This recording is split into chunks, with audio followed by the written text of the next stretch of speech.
Just a few days ago, before we saw the deal in the Senate, I saw reported in the Wall Street Journal that the FAA had started telling people that their private jets might not be able to land as easily at some of the busiest airports. And it was a really interesting question. Like, should private jets have been stopped on day one of the shutdown? Maybe, They're exempted. They're the essential workers. How else would we get charcuterie? I believe charcuterie is flown to the United States purely by private jet.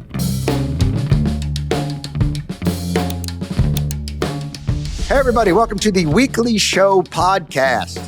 My name is Jon Stewart.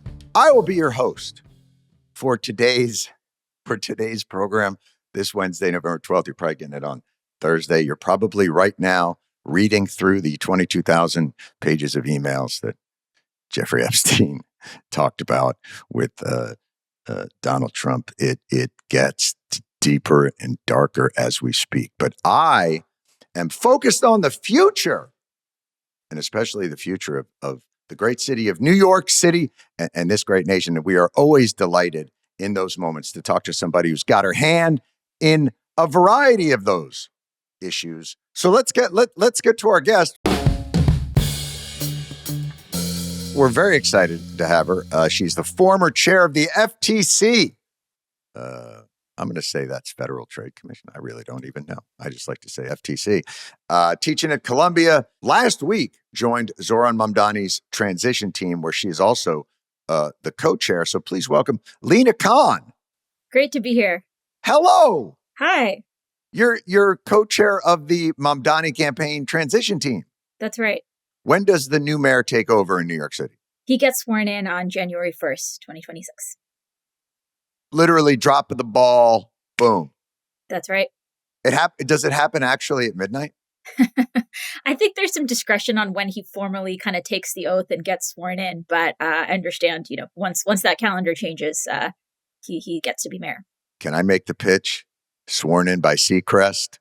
As soon as the ball drops, Mariah Carey on one side wearing like kind of a white wool or fur snuggie. Maybe on the other side, Boys to Men. And then he delivers it right in Times Square. I'm the new mayor. Let's do this. Yeah, we'll share that proposal with him. By the way, thank you for referring to it as a proposal. I think that gives it a certain amount of efficiency. Now, for you, how different is your duties with a mayoral sort of transition team versus what you were doing on kind of the federal level? First of all, what are kind of the economic levers that a mayor has in a city like New York that you can affect? Yeah, it's a great question. I mean, it does look pretty different. When I was at the Federal Trade Commission, my job was squarely to enforce the antitrust and consumer protection laws at the federal level. And at the city level, the economic toolkit is much broader than just antitrust and consumer protection. Broader, yes. I mean, you have more limited impact in that your jurisdiction is New York City, right? But you have all sorts of tools at your disposal. And we've seen that in part through some of the proposals that Mayor-elect Mamdani ran on in terms of what he's thinking about for the rent, for childcare, for buses. And so they have agencies that look a little bit like the FTC in terms of some of the consumer protection tools, but they also have, agencies that are focused on small businesses. How do we create a more level playing field for them, as well as agencies that are thinking about economic development. And do we want to do economic development in the city in a way that's very skewed towards big corporate interests, or do we want to have, again, more of a level playing field? Oh, I'm going to say skewed towards corporate interests. I feel like what could go wrong? That sounds like it's worked for us for the past 50 years. I don't know why. Why would we change horses now, Lina? I mean, I think New York City is demanding it. I think his win was a pretty decisive rejection of the politics of the past and a real desire to turn the page. Now, it's interesting you bring this up. So I wonder if New York City, how eccentric it is. So you're talking about different things, tax policy and things like that.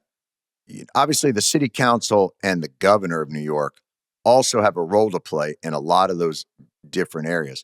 How much does the chief executive in New York, the mayor, affect those policies, or is it lobbying those policies? Is it executive action? Does he have to get the city council on board for those types of things? What are the limits to that?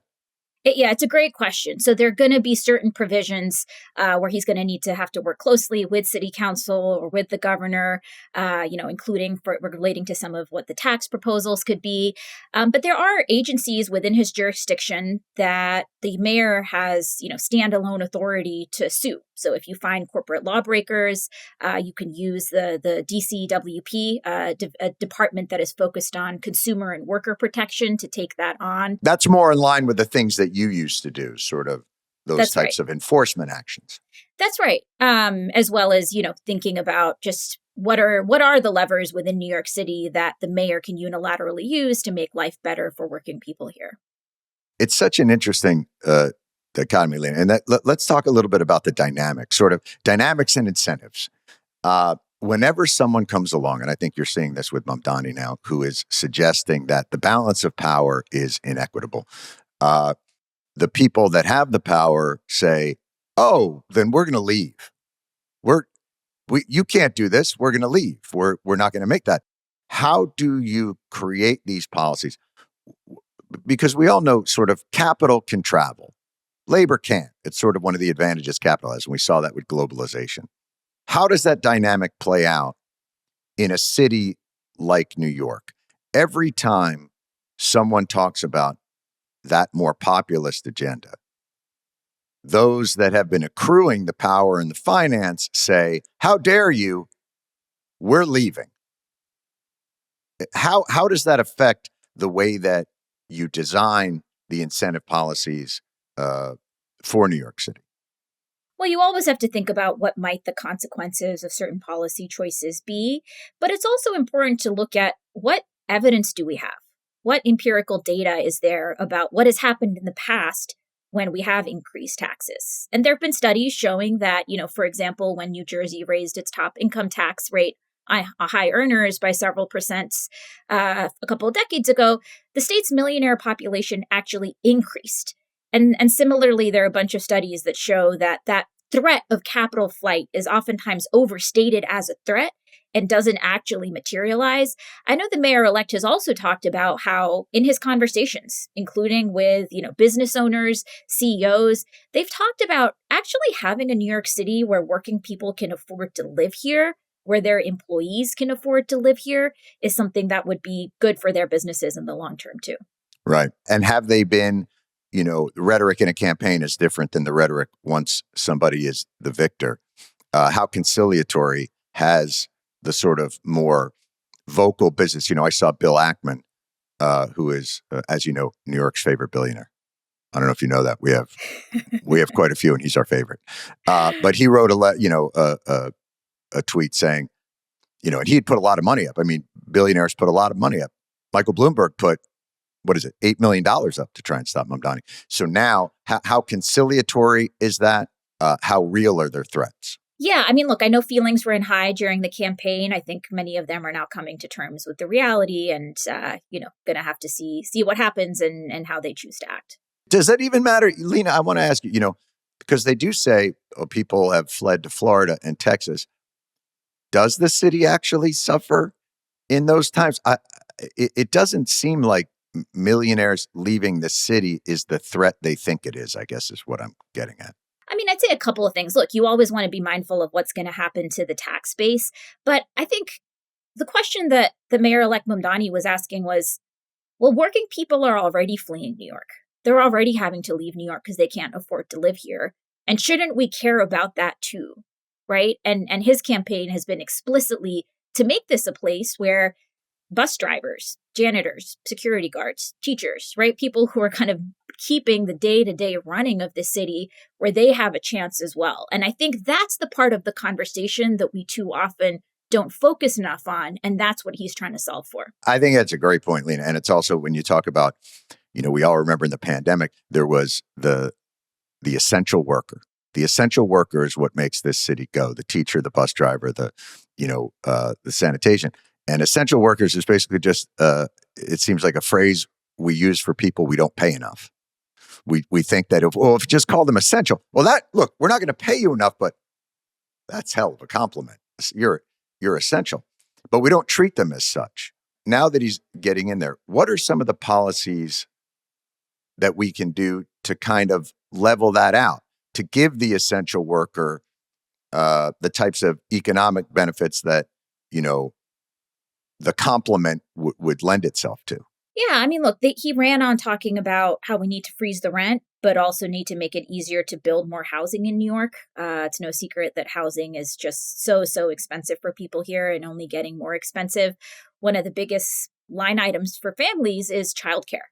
And, New York made big strides with having universal pre-K and increasingly 3K, but having that, expanded is going to be something that's going to bring costs down.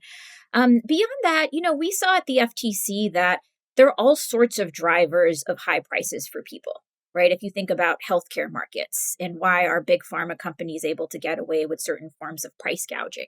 I spent a lot of time at the FTC talking to small businesses, including independent grocers, independent pharmacists, who increasingly are also being squeezed out of the market, not because their communities don't love them, but because they're being squeezed by a big middleman somewhere at the top.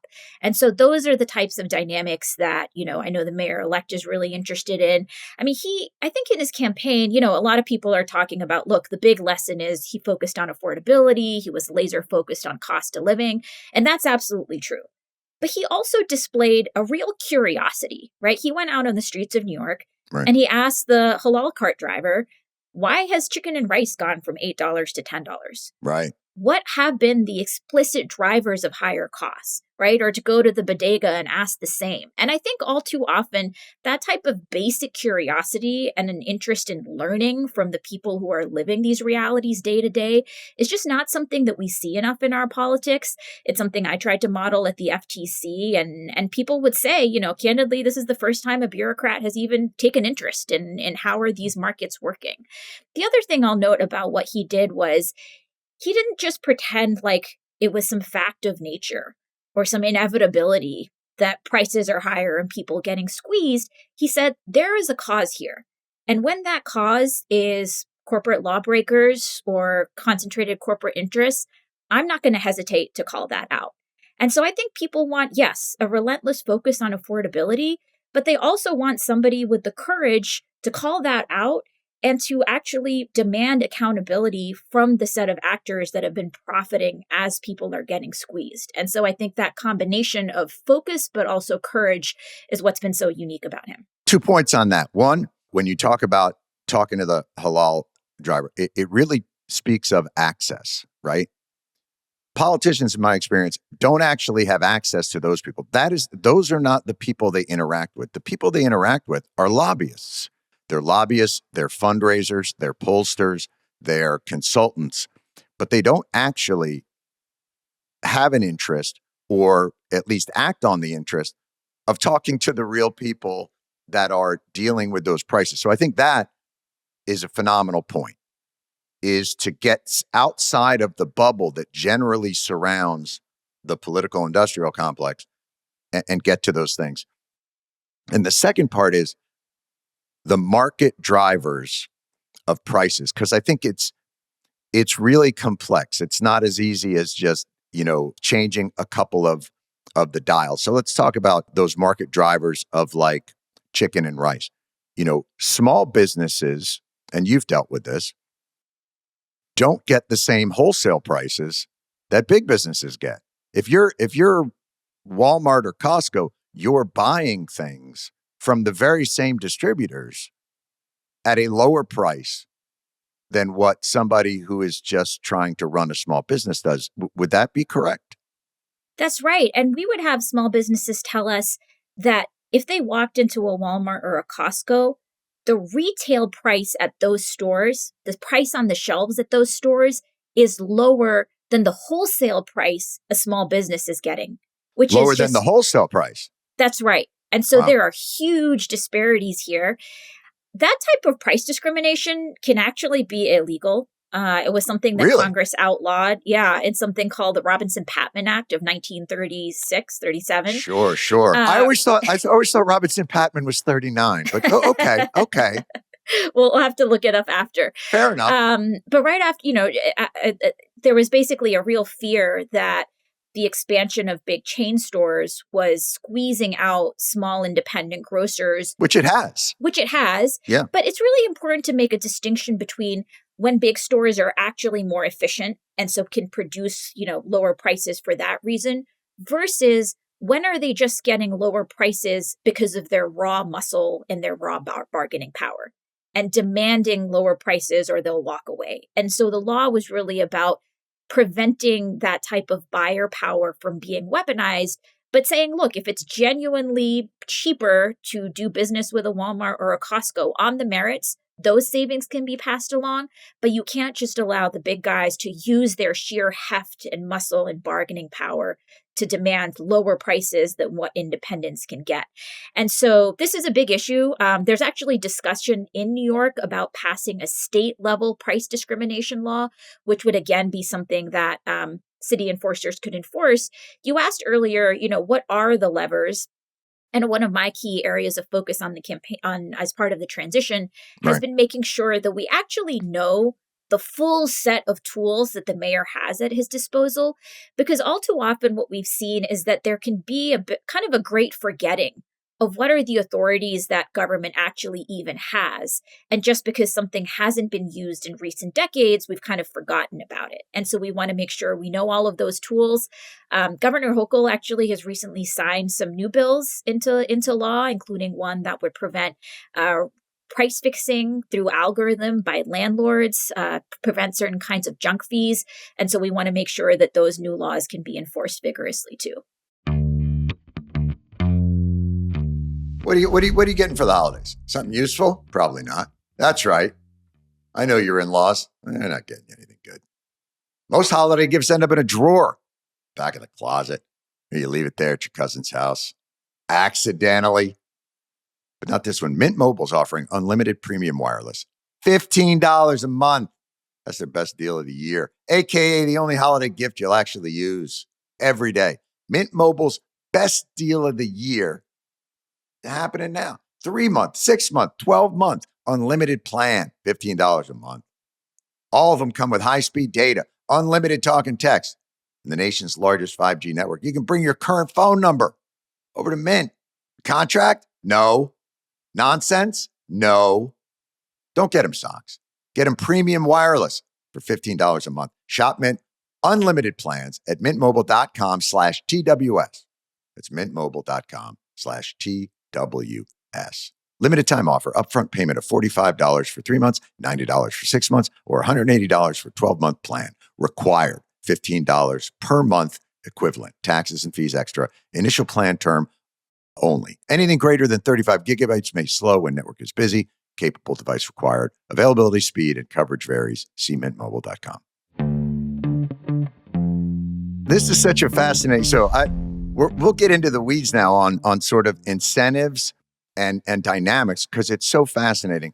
What you talked about with Walmart and Costco, right? And I threw those names and not you, but larger chains that are using their heft just to drive a better price. Sounds like bargaining. I'll give you 5 of those for $10. How about this? Give me 10 of them at a lower, give it 10 for 8. That seems like the general way that people do business. If I'm going to give you a bigger order, you're going to shave some of the, per piece cost out of it because I'm giving you a lot. That seems fair to me. When does that fairness move into an externality? When does it start to skew markets? And how do you even make that decision as to when does it start to hurt the small businesses? And then the second part of that question is, when I look at government, I see one of its important roles as being a check on the power of corporate interest.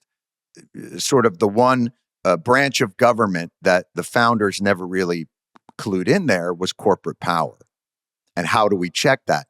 Are those two dynamics at odds with each other? You're trying to make sure that corporate size doesn't disadvantage small business. At the same time, you want to use government size to drive better incentives and prices for people. Does that make sense to you? Yeah, I mean, on your first question, it's absolutely true that if there are genuine cost efficiencies to be selling higher volumes to some of these big box stores, that can be reflected in lower prices. But what we sometimes hear from small businesses, there are all sorts of cooperatives where basically 10 retailers will be able to band together and put in an order that matches the size of the order of one of the big box stores. And so if you're matching the size of the order, you should also get that same price, right? Sure. But they're not. Oftentimes they're not. They're actually still being discriminated against even when they're seeking the same volume. And that's where this discrimination comes in, when you're not treating like equally based on the price. And that's because oftentimes the big box stores are saying, not just I want a good price, but I want a lower price than what you're giving my rivals. And that's when it can slide into forms of unfair discrimination. On your second question, you're asking, are these things in tension with one another? The idea that we want government to check corporate power, but we also want the market to kind of be an area of free commerce? That is correct. That is my question. That, by the way, that is a much better framing of my question. From now on, when you come on, I'm going to have you write the own questions, and then you're just going to ask yourself, and I'm just going to sit here and nod, because that was a much smarter way of putting it. I mean, look, I think, we want markets where people can get a fair shot.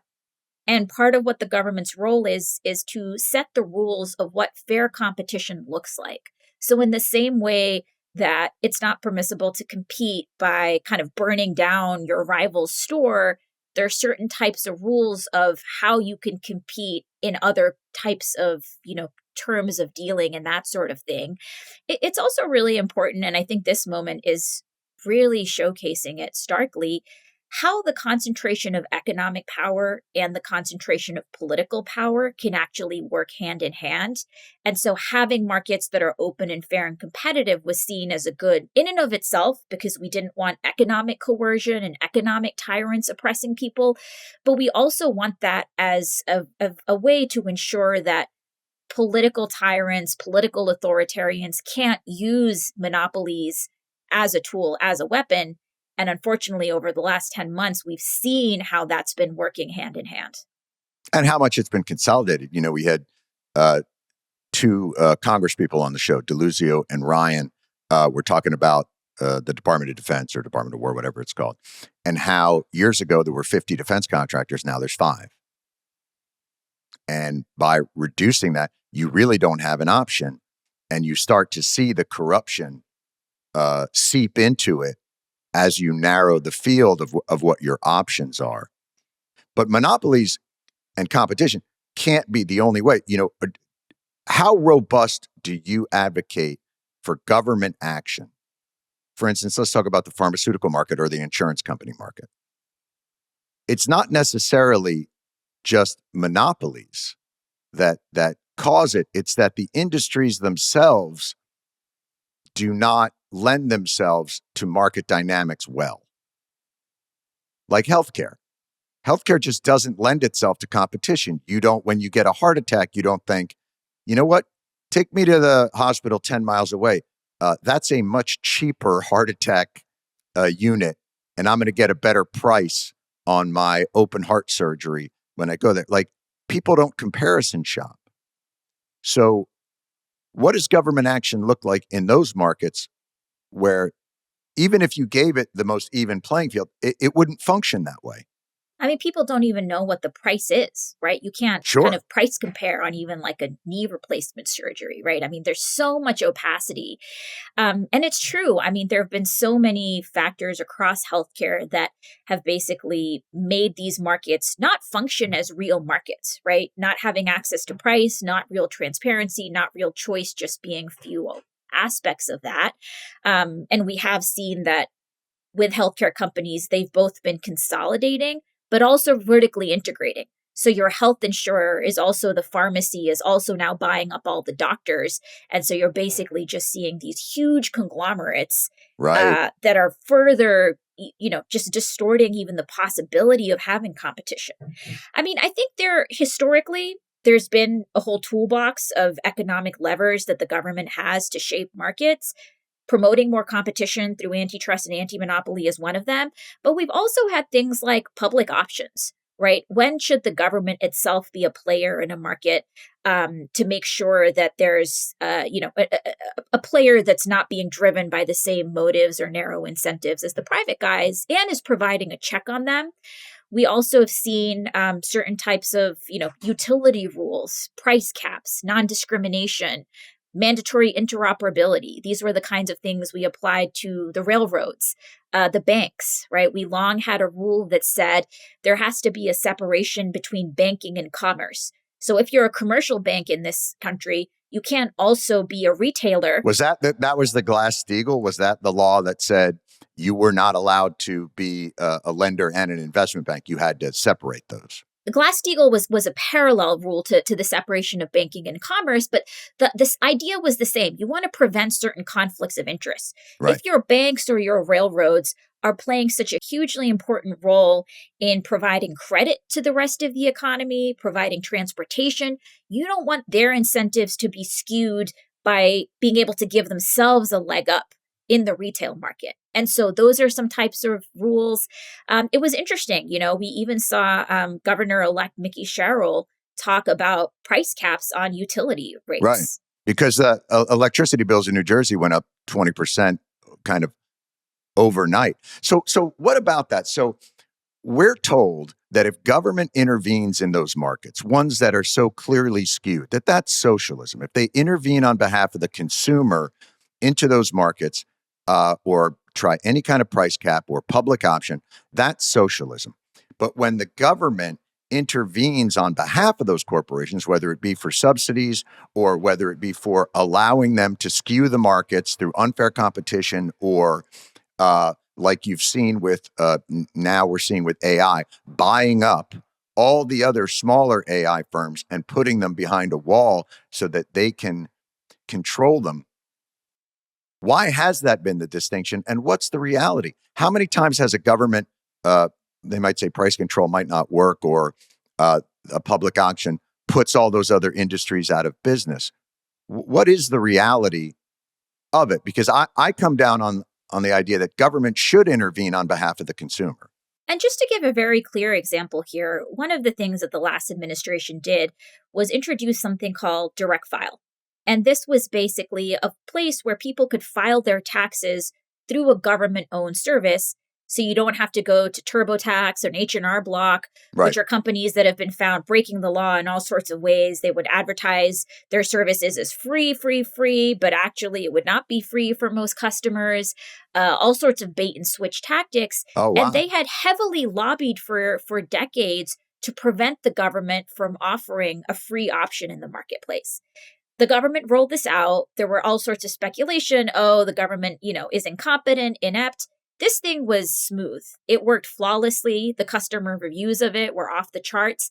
And this administration just shut it down, right? That was a public option for filing your taxes, right, something everybody has to do. So you don't have to dole out all of this money to these private firms that are just trying to make a quick buck and figure out how can they trick or trap you into paying more. And, I think there's just all sorts of opportunities for government to make markets more fair. Even the governor-elect in Virginia talked about having a public-owned pharmacy benefit manager as a way to, bring down some of the costs. So there's been a lot of focus on, the mayor-elect's policies on freezing the rent or kind of public-owned grocery stores. But it's been interesting to see that actually questions around price caps or public options is something that, other Democrats have been running on as well. As someone who was involved in the lever, so you're looking at all the tools, right? So you look up there, you've got antitrust. What do you think is the smarter option long-term for markets? Is it a more robust antitrust, figuring out how to make competition fairer, or is it more government intervention into the markets through that public option? If you're turning the dials, which one do you think is more crucial and more effective? I think it really depends on the markets. I think there are markets that, as you said, just don't lend themselves to vigorous competition, right? Think about telecom or railroads, just areas of infrastructure. And we saw at various points, municipalities trying to roll out municipal-owned broadband because the private companies that were rolling it out didn't have the right incentives. There were certain neighborhoods they didn't want to serve. They were able to, price gouge people. There are going to be markets that I think competition can get the job done if we have vigorous enforcers making sure that firms aren't using underhanded or illegal tactics to muscle out their rivals. But it really has to be a market by market analysis. I think healthcare is an interesting example because it's this funny combination of the government already playing a big role, but also then certain parts of the market, being reliant entirely on private companies. And I think that's when you can see a lot of distortions. And there have been so many allegations of, fraud by the big companies, all sorts of opacity. And so that one is really ripe for kind of shaking up. So let's talk about healthcare, because that's a big one. And maybe this talks about the way that government inserts themselves into markets, and maybe is that the proper way for them to do it? So you're right about healthcare. We have these, healthcare costs are rising faster than inflation. You have all these people that can't afford to get insurance to even get them into the game to do that sort of thing. And then you have, as we talked about, other kinds of externalities. So the government idea is, we've got Medicare and Medicaid, right? Those are public options, generally very popular. Obviously, Medicaid is not as much because that means that you're below a certain income level, but Medicare certainly is. But what the government decided to do is, rather than to give that for everybody, they were going to just make sure that they subsidized a private insurance market. Are we seeing government, when it decides to just feed middlemen subsidies with no cost controls, skewing markets not for the better, like the ACA? I could make the argument that skews the market for the worse. It drives up premium costs. It promises billion-dollar insurance companies a customer base forever. What's your opinion on those kinds of interventions, and if that's the right way to change things? I think you're absolutely right to be thinking about what incentives did we really create through basically kind of guaranteeing these companies, a customer base, through guaranteeing them certain government subsidies. Unfortunately, I do think that the reality on the ground is, yes, more people have insurance, but more people are also running GoFundMe campaigns to make sure that they're not getting crippled by medical bills, right? And so people are still paying more and more. They're going to see those health premiums skyrocket now because of what the Republicans have done. And I just wonder that if you go back to this basic question of people wondering, what is government really doing for me? Is government really making my life better? I worry that if you're just saying, okay, we're going to make sure it's easier to get insurance, that you're not being denied insurance because you have a pre-existing condition, but we're not also solving for the other drivers of high costs. People, have been having to ration life-saving medicine, including insulin, up until a few years ago. I mean, I would have at the FTC people come to us, tell us about family members they had lost because those family members were rationing insulin. And pharmaceuticals is a great point, Lina. Pharmaceuticals will pull all kinds of craziness to allow themselves to avoid competition, especially in terms of the narrow definitions of their patents. Would that be fair to say? That's right. I mean, look, the basic idea with a patent is if you innovate, if you bring a fresh new idea to market, there are certain rewards for that. And we reward that in part through a patent to make sure there's limited competition for a certain number of years. But beyond that, we're supposed to have generic entry, right? The patent protection goes away. And what we've seen from the big pharma companies is an elaborate, sophisticated web of tactics to try to extend that patent life. Sometimes they will make minor changes to the underlying drug just so they can reapply for a patent and keep generics out. To keep the generic out so that they can keep the prices high, and artificially so. Yeah, I mean, at the FTC, we even saw that with things like asthma inhalers, which have been around for decades, Americans were sometimes still paying hundreds of dollars out of pocket, even though asthma inhalers cost as little as $7 in other countries. And when we looked into that, we found that some of the pharma companies had been trying to list patents for things like the plastic device on the inhaler or the inhaler cap, things that have nothing to The do. thing that you pop out before you shake Yes, it? exactly. Yeah. By the way, anytime you want to talk to an old Jewish man about inhalers, please do, because I know all the parts. It's like some people, you see them put together like a rifle really fast. I can do that with inhalers like it's nothing.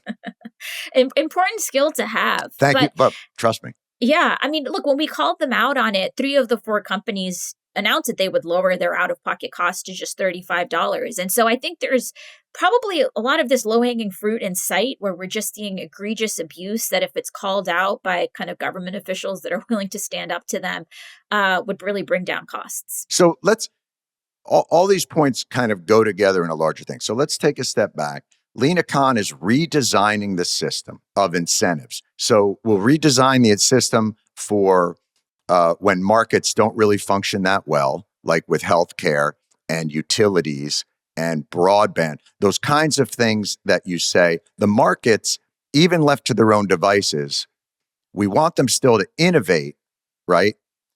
But they're not going to function properly on their own.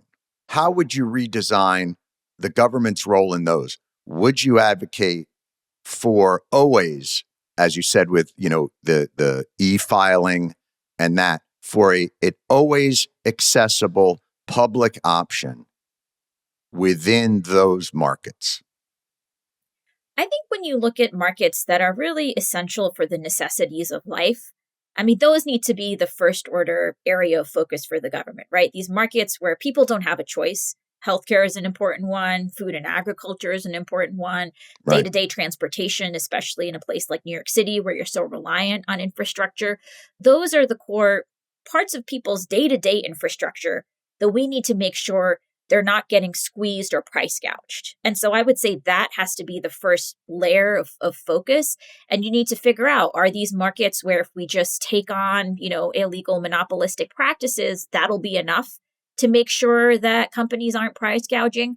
Or do we need to have more of this public option? Do we need to have more of a rate schedule that says, there's certain price caps and that sort of thing? So, right. Has that ever been, tell me about that, the rate schedules. What's been the efficacy of that? Because especially when it comes to things like electricity, we all talk about global warming and we've got to do better. But what I see on the horizon is AI using more water, more electricity. We're going to be squeezed on energy in a way we haven't been in decades. That's right. And people across the country are seeing their utility and their electricity bills up precisely because of these data centers that are sometimes opening up in their backyards. And a lot of that decision making, I think people are frustrated because this seems to be done by a private government of sorts, right? You basically have a small number of executives that are going to be calling the shots on what the future trajectory of AI is going to look like, even though it's guzzling up so much water, so many public resources. Right. And the question is, who's going to be left paying for that, right? Is it really going to be local communities? I mean, there was a stunning moment over the last week where you had one of the top executives of an AI company note that maybe there is a big bubble here, and maybe ultimately the government's going to have to step in as a backstop, right? Basically suggesting there may need to be a bailout, which goes back to your earlier question of maybe the government's already sometimes doing a form of socialism, but for wealthy interests. And should we just be more real about that? Lina, this is it. Now we've got the rubber meets the road, because the corporations are people, but they are people that use public resources. They benefit from our water, from our energy, from our stability, from our labor. And yet those things are not compensated for. And taxing them is then seen as their get out of jail free card. If you tax us, we will flee. But we don't ever have to acknowledge the amount of benefit that we get from the public infrastructure that has been built by tax dollars that is not ours, that is the people's, not the corporations. And when you start from that premise, doesn't this whole thing look a little bit different? I think so. And what was so interesting was even the ways that we do government shutdowns, what areas of service get shut down and what areas of service are still provided is really interesting. And just to give you a small example, at the Federal Trade Commission, when the government shut down, they shut down the basic hotlines where people could report fraud, where people could report identity theft. What stayed open was the place that Wall Street could report their mergers and keep those mergers still going. Priorities, Lina. And it was really interesting. I mean, just a few days ago, before we saw the deal in the Senate, I saw reported in the Wall Street Journal that the FAA had started telling people that their private jets might not be able to land as easily at some of the busiest airports. And it was a really interesting question, like, should private jets have been stopped on day one of the shutdown, maybe? They're exempted. They're the essential workers. How else would we get charcuterie? I believe charcuterie is flown to the United States purely by private jet. It's a shocking. That's why the response to Mamdani has been so interesting to me. Because Mamdani and Trump, boy, I don't want to put those two things together, but here we go down that path. Both have recognized a populist frustration, but only one is cast as a radical. When Trump says, how the hell are we paying pharmaceutical subsidies and all these drugs cost us in America so much more than anywhere else? Everyone goes, yeah, that's a smart businessman. When Zohran says that, they go, come on, Stalin. I don't want to hear it. Why is that? It's interesting. I mean, this administration has actually done things that have put government more in business's way than any administration in recent history. I mean, when you have this administration saying, we'll take a golden share. You want this deal to go through? Sure, but the government's going to have certain rights. And that was U.S. Steel. They had the golden share in U.S. Steel. They had the golden share in U.S. Steel. Right. It was reported that when NVIDIA said they wanted to keep exporting their chips, Trump demanded a 15% cut of that. He got 10% of Intel for letting them keep their CEO. So we have actually expansive government intervention happening all over the place right now in ways that is unprecedented and maybe in some instances, dangerous. We don't want just arbitrary whim dictating this. But it has been interesting to see that some of the usual hysterics that we see when some administrations or some elected officials talk about making markets a little bit more fair, we're not hearing as much right now from those corners. And when Trump does it, it's always done arbitrarily. And for those people, as an example, look at the companies that get exempted from the larger tariffs, or the companies like NVIDIA that, the 15% of the chips. All right, well, we'll let you do the chips. Well, this country's 95% small business, and they don't have the access, and they're not able to get, exempted from those tariffs, and they get hurt by that. So can you design a system like that isn't arbitrary and does not fall as quickly to corporate lobbying? Because you've probably seen, when you were making decisions, the ferocity of corporate money that came at you must have been overwhelming. Yeah, there was a lot of money trying to stop the FTC from, vigorously enforcing the law. And I think this goes back to an earlier point you made, which is, who is our government listening to? And one of the things about having these types of positions of power is that by default, your feedback loops, your information channels can be so skewed towards those corporate wealthy interests. And so if you do something that is upsetting them, your phone will be ringing off the hook. You'll be getting a deluge of emails. And so you really need to figure out, how do I make sure my set of data points and inputs is not just reflected of one very small set of concentrated interests, but is actually hearing from people who might be benefiting from these policies, right? And I think that's what's so great about what the mayor-elect has shown, is that he's interested in having a city hall where he's not just thinking about the people who can buy lobbyists or buy newspaper ads, but he is thinking about the teacher and the bus driver and the security guard. And I think that's also what upsets people who've had privileged access for so long, being told, yes, of course I'll sit down and listen to you, but it's not going to come at the expense of all these other people I serve. And what they do is there's an implied threat in that privileged access, which is if you remove our privileged access, the whole system collapses. And that gets to the second part of this. So the first part is, what are smart interventions the government can make in markets that don't function appropriately, or where public options should exist for things that are, more essential? The second part of the equation is trust and order.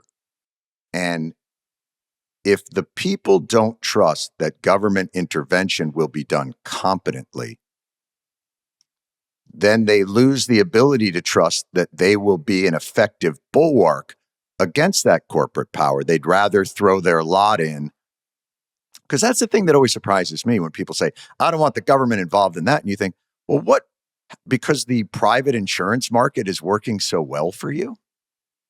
So how does the government then, on the flip side, earn that trust? How do they do it so when they do a rural broadband option, they don't spend billions of dollars and get no rural broadband? Because that's been a huge issue. Look, we absolutely need to make sure government is being effective and efficient. What I saw in my time in government is that, yes, there was a bunch of red tape and unnecessary bureaucracy. It had been put there by people who wanted to handicap government.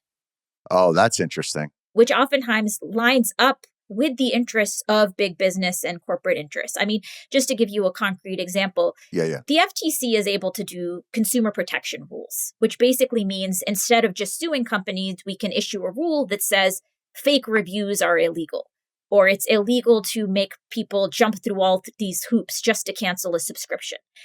And when I got to the FTC, I said, look, there's this this consumer protection rulemaking authority, let's use it. And people said, well, there's so many procedures, it takes 5 to 10 years just to finalize one rule. And so we looked at what were those procedures, and a lot of them had been put in place gratuitously. There was no requirement in the law that Congress passed to say the FTC needs to do all these things. But one of the legacies of the Reagan administration had been that they had tied up the agency in all sorts of red tape, all sorts of bureaucracy. Similarly, we see sometimes when government is thinking about how do we design policy, it's actually big business interests, corporate lobbyists that want it to be more complex, that want it to be more bureaucratic, because they're the ones that will be best positioned to navigate that bureaucracy and all of those complications. And it's actually small business that oftentimes wants just something that's simple, that's clear, they know how to follow it. And so I think we need to look back behind the curtain and figure out who are the ones that are actually pushing for government to be more handicapped and more mired in this red tape. Right. Hey, listen, the tax code isn't complicated because poor people made it that way.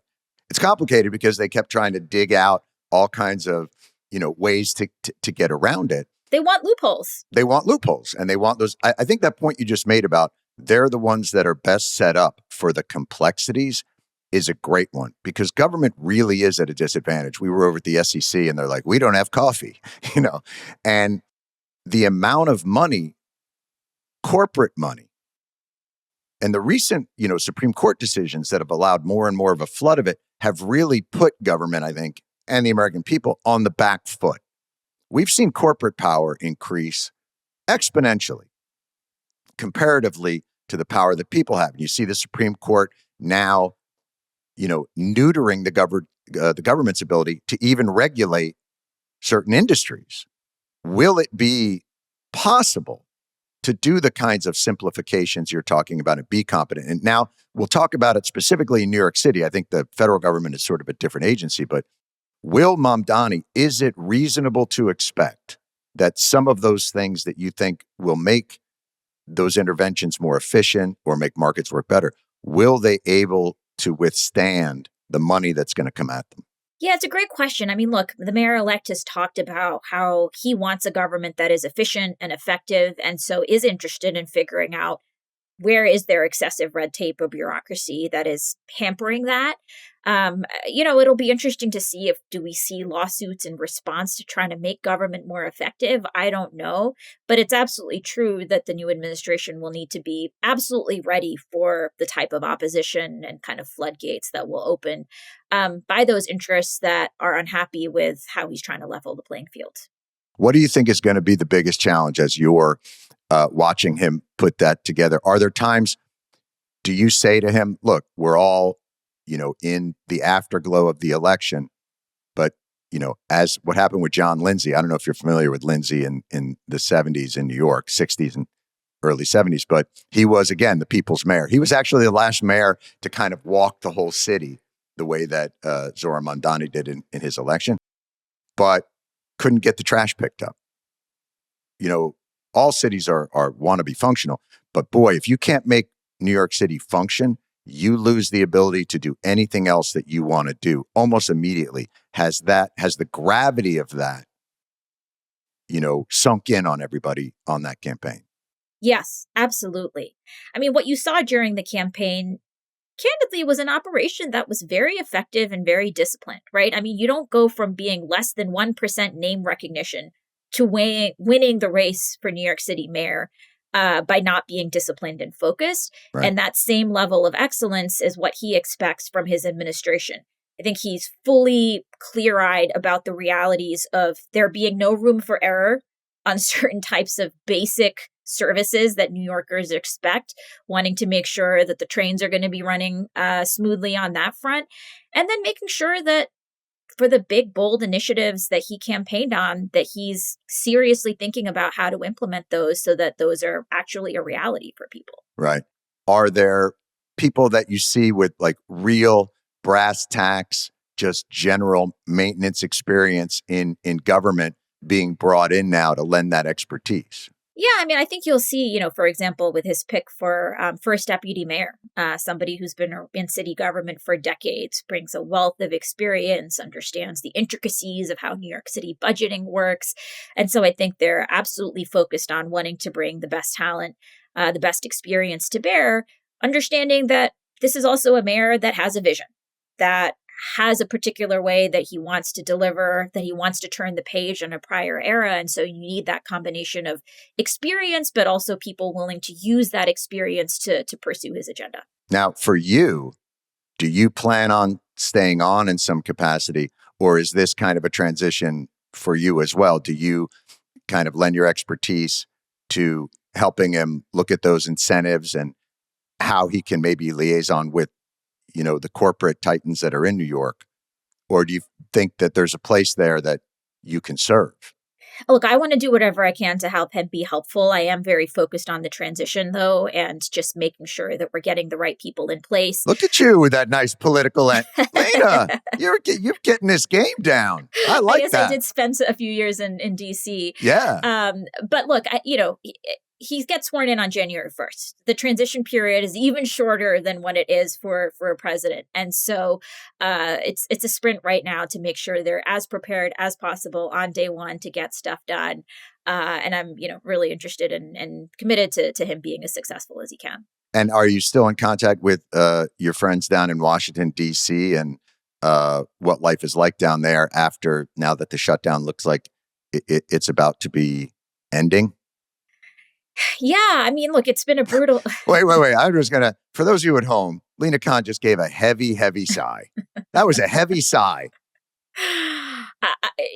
Look, I think it's no secret that the big tent of the Democratic Party has, in one unified way, I think, been pretty disappointed by what we saw over the last week and are still kind of digesting with the ramifications of that. So, still in touch with various members of Congress and kind of folks on the ground trying to get stuff done. And feeling their rage. What obstacles do Democrats put in their way in terms of earning the trust from government and implementing? You talked about, corporate interest definitely tries to make things more complex.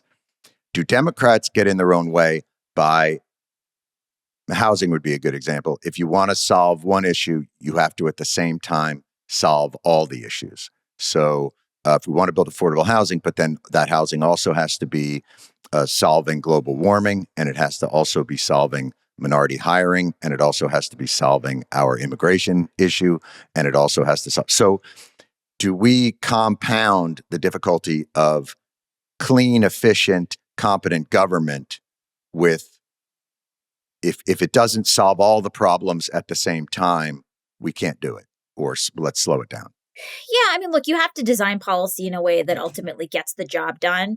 But I also think that, you know, making sure that workers are getting paid a fair wage. You could say, okay, well, that's adding something on top. But no, I mean, I think there are going to be certain core values where, yes, we want something to be built, but we're not going to say get it built so cheaply that we're not paying people a fair wage, right? And so I think you have to figure out kind of what are the core rules and lines that we want in place that are going to be the terms on which certain stuff is going to be built. Absolutely, we don't want it to kind of take forever and never actually get built. Have we overdrawn those lines?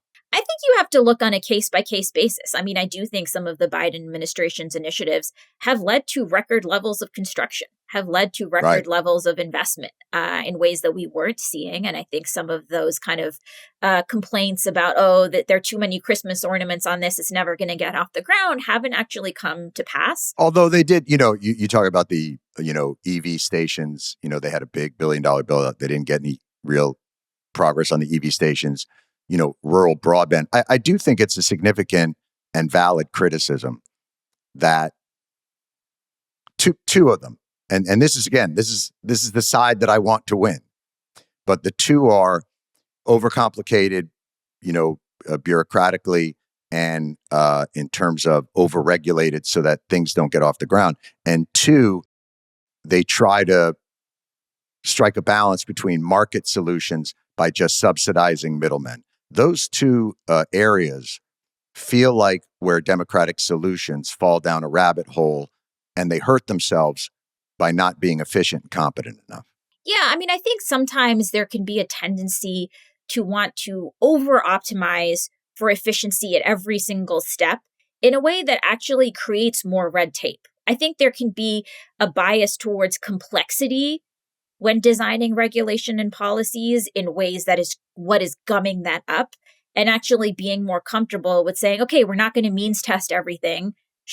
That's going to mean that there's easier access, but there's not going to be like hyper efficient suboptimal allocation of who's getting what. I think those are the types of trade-offs that too often, yes, have kind of weighed more on the side of overcomplicating things. And I think that needs more focus. What would you redesign if you were in charge of coming up with these solutions? Would the ACA be something that you advocate for, or in a perfect world is really public options in those areas the way for government to prove itself along those lines? Look, the ACA was a big step forward at the time when it was passed, and absolutely more people are insured, more people are not getting denied for unfair reasons. But I think, it would stir incredulity to look at our healthcare system and say, hey, everything's working great. And, people sometimes don't go to the doctor because they worry about getting bankrupt, right? In the wealthiest country on earth. I mean, that's absurd. They say 40% of people with insurance go without other things because of, the cost now, even just for insurance. I feel like this is going to reach a kind of inflection point where real fundamental change is going to have to take place. Yeah, absolutely. And I think that's going to require a fresh look of kind of how do we actually design a healthcare system where people are not worrying about going bankrupt or not skipping, essential medicines or doctor's visits. Is that something because I feel like you're particularly well suited for these types of dynamics and incentives. You seem to understand them better than, almost anybody. Is that the kind of a system that you would want to wade into? Is that something that interests you? I am generally really interested in the healthcare system. I think, at the FTC, we saw all sorts of middlemen, be it these pharmacy benefit managers, these GPOs. There's just a lot of bloat across the healthcare system and kind of a lot of rents being taken and profit by all these middlemen in ways that I think we really need to take a fresh look and figure out, how do we make this simpler? How do we make it less expensive? Because the current system is just not sustainable. Are you more worried about cost or innovation? In healthcare? Yeah. Or in general, pharmaceutical, healthcare, and all of these things. Because isn't the balance that they always strike is that the government will stifle innovation by requiring companies to pay their fair share of taxes or enforce monopoly laws or any of those things. They always suggest that we will all lose. I mean, it's interesting because sometimes those claims are coming from companies that have spent more on stock buybacks than actually on their R&D line for the last few years. And so it's important to figure out what's really... Are you saying they might not be telling the truth, Lina? Look, we have to take seriously, what are the best conditions for innovation? But historically, we have seen that if what you're interested in is kind of incremental improvements, yes, sometimes big companies are better positioned to do that. But historically, the breakthrough innovations have come from the disruptive outsiders. And so you actually need to have a market where the disruptive outsider can come in and it's not up to the existing giant to say, oh, my bottom line is threatened by this newcomer and I need to block them out. And so that's why I do think that, having markets where newcomers, where small businesses, where entrepreneurs can actually enter and shake things up is so important. I want to emphasize that point because I think that was the most effective answer to innovation fetishists and lack of government that I've heard, because you'll hear that from, Elon Musk. I have to get if you don't allow my $1 trillion pay package, you're not going to get new people that want to build electric cars. Apparently, it's more important to protect somebody's last $100 billion than to protect people's first $5,000, or we won't get the great ideas. But I think what you just said is the metrics don't bear that out. That's right. I mean, historically, that's where the innovation has come from. I mean, we saw this in the pharmaceutical industry. One of the mergers that we reviewed was Sanofi, an existing big pharma company, had a monopoly for this drug that is used by patients who have Pompe disease. This is this really awful disease where basically your muscles degenerate and people have to kind of get regular infusions to make sure that the disease is not progressing too much. Oh. There was a new company, a fresh upstart called Maze, that came up with a drug that people could actually take orally, that they wouldn't have to go kind of get, hooked up biweekly. And Sanofi was trying to buy Maze. And we looked at that and we said, okay, well, Sanofi's already doing very well with their monopoly in this area. We're worried that they're trying to buy up this upstart because they don't want that threat by this new, better pill that's going to be a huge benefit for these companies. So we blocked that merger. We kind of heard a lot of the same claims. Oh, you're harming innovation.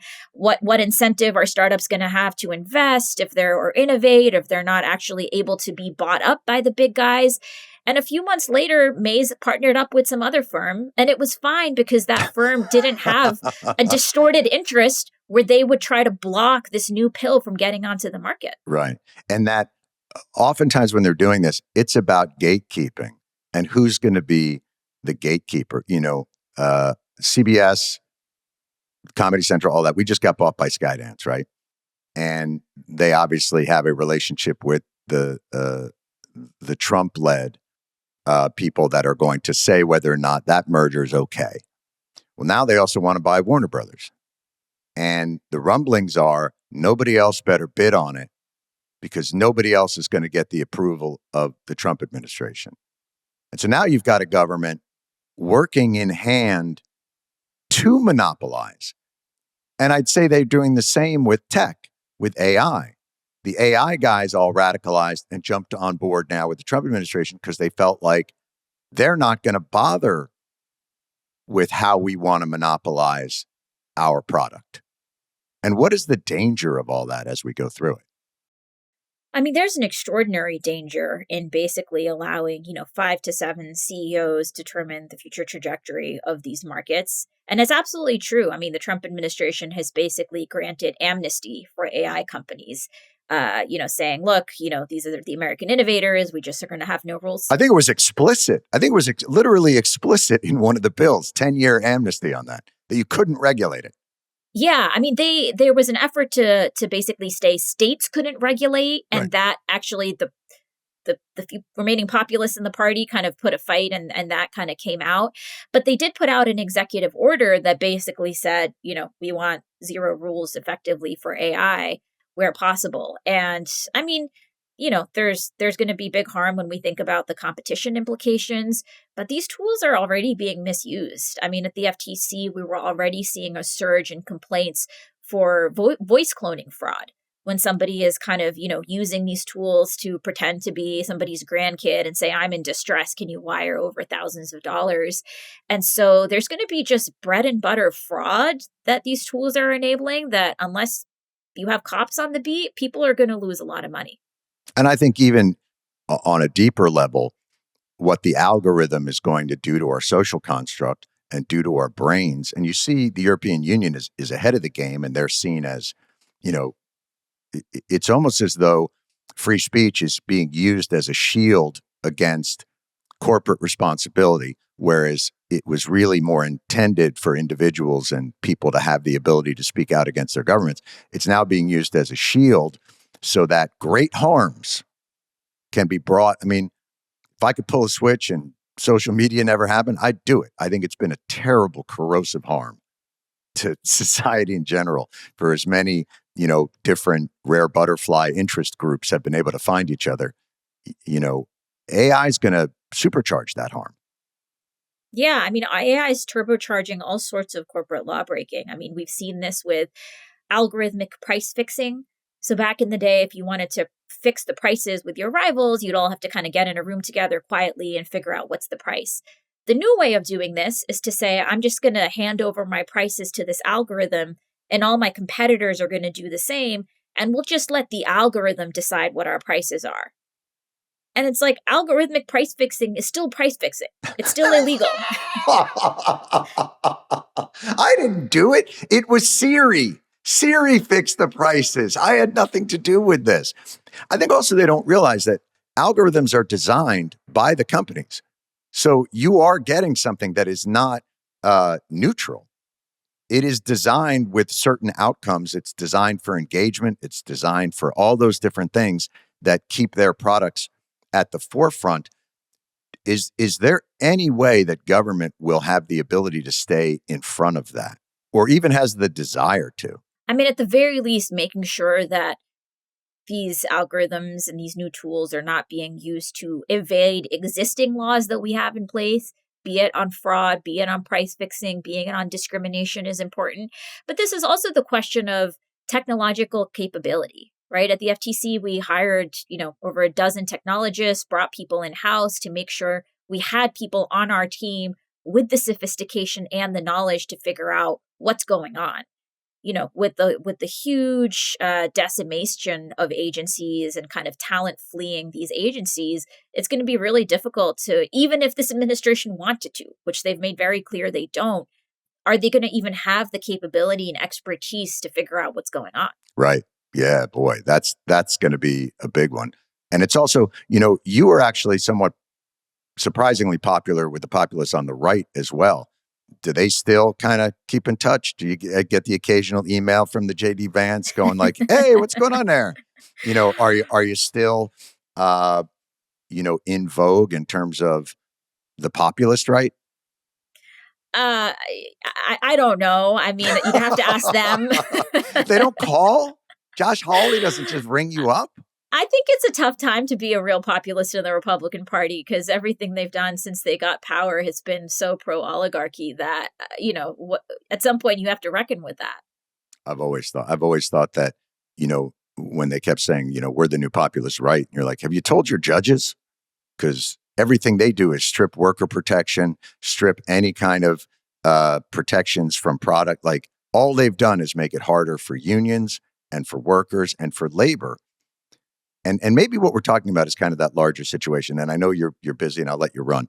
But the final thing is, all this is really about rebalancing an economy that has for 50 years overly favored capital and corporate interest and crony capital. And this is just about not forcing labor to have to rebalance this by itself. the ask for labor is always, oh, if you want a better deal, you're going to have to organize. We're going to make it hard for you to organize. We're going to make it so that certain states never organize. We're going to be able to threaten you with capital loss and fleeing of areas if you try and organize. And we're going to give you no recourse. And so labor is always, they start out every basketball game in a 3-foot hole. And is this really about trying to recalibrate the balance between labor and capital in America? Yes. I mean, it's, we've all seen those graphs where kind of GDP has gone up and labor share of it has, gone down. And that's a problem, right? How do we make sure we have an economy where the people doing the work, the people kind of putting in the day-to-day blood, sweat, and tears are not having to worry about, how am I going to pay rent? How am I going to put food on the table? Am I having to work 2 jobs, 3 jobs? How is this all going to, I mean, I think just that sense of day-to-day precarity that so many people face is just, it should be intolerable in this country. And that's ultimately what, the mayor-elect is about. And I think and hope that a Democratic Party that is more interested in real economic populism would really pick up on trying to fix. Absolutely. And I think actually, as angry as I am about the shutdown and the way that they caved, I did think it was important in that it brought into stark view the precarity that you mentioned that people are facing, that for just a small moment, the smokescreen of all of Trump's lies and distractions faded out of the scene, and people really saw how tenuous life is in this country for so many millions of people. And maybe that image sticks in the brain enough that, it causes the types of change that you're talking about and hope to bring in with the mayor. Yeah, I mean, I think if you have a country where some people are thinking about, when am I going to buy my 3rd yacht? And other people are thinking about, how am I going to make rent this month? That type of grotesque inequality is just not sustainable. So you're saying like on the same weekend you're cutting food stamp benefits for Americans, you shouldn't throw a Great Gatsby themed party? Is that if we wanted to? This is just obviously hypothetical, but if we wanted to throw that in there. I mean, I know we have the White House is much more gilded now, so it really does look like. Look, I played Caesar's Palace in the late '80s. It's got nothing on the White House now, for sure. Lina Khan, thank you so much for spending time with us. Good luck with everything that's going on. I know you got your hands full down there, and really wishing the best for you. Thank you so much for having me. Thanks a lot, Lina. I wonder, first of all, Lina Khan is so smart. Love her. She strikes me as a kind of economic climatologist. Mm-hmm. Where she's looking at the various incentives and the corporate a corporate front is coming through, and a government cold front has to come in and cause. But if we spread it out, we'll get more rain or whatever it is that is going on. But I do wonder in the mayoral transitional campaign, because they only have, 6 weeks, 8 weeks before they take over. Super short. Yeah, like 8 weeks. I wonder how much of it is. These are the levers of power that you can use on housing policy, and how much it is. How many garbage trucks do we have? Do we need more garbage trucks? Like how much? I wonder what the balance is. You can never have too many. That's what I'll tell you looking out at my street right now. Jillian Spear for mayor saying her campaign, you can never have too many garbage trucks. I really loved what she was saying about when she got to the FTC and saw that so many of the procedures were not codified into law, and they were actually put in by industry and really slowed down the process. And I was really excited just to maybe there will be something on the New York City level, the equivalent where she can say, the processes here are really bogged down in, unnecessary steps, and maybe we can streamline here. And I'm just really excited for her experience in the city. Yeah. She said that. She was like, just because a tool hasn't been used in decades doesn't mean we shouldn't be using it. And it felt very Trumpian, but in a good way. I don't think she would expect that compliment. That felt very Trumpian. I still always worry a little bit about that problem of incentives and things like that, and how you fix that. And I thought it was interesting, the threat. It's always the threat. Whenever there's this idea that, you can look at how power and money have been transferred from the 50% up to the highest. And anytime you threaten to say, like, we should rebalance that, they're like, oh, then we'll just fucking leave. We'll fucking leave. And that's where I'll give, again, like, the Democrats can take a little bit of lesson from Trump, which is know your leverage. And if you know your leverage, maybe you can apply it in a way that ameliorates those kinds of threats. Yeah. I mean, like, I'd like to see them try, honestly. Like, right. I don't see it happening. Like, New York City isn't cool because you're here. You're here because it's cool. So, like, I'd like to see you try and leave. Oh my God. And a slogan. You are all bumper sticker today. I'm, again, Jillian Spear for mayor. I think we got a good one. I'm going to hope that he can have it for now. Yeah, I'm excited to see where this thing's going to be going. Oh, and by the way, congratulations. I saw the picture. They sent me a picture from the Signal Awards. Where you guys, was that last night or the night before? I can't remember which one it was. Monday night. Yeah. But the little trophy is like a golden earphones or something. Yeah, little headphones. They're so cute. Yes, very podcasty. Trumpified headphones. It looked really beautiful. What do we got from the listeners there, Brittany? Alrighty. If Trump were to be in the Epstein files, and that's a very big if. I'm sorry, if. Did they not look at the emails today? When did they ask this question? If he said he was going to sue, that's when when Trump comes out, he says, I'm going to sue Rupert Murdoch for insinuating that it's, when was the last time you heard about that lawsuit? It's gone. It's gone because he's in it. Yes. Do you think he would lose any support? No.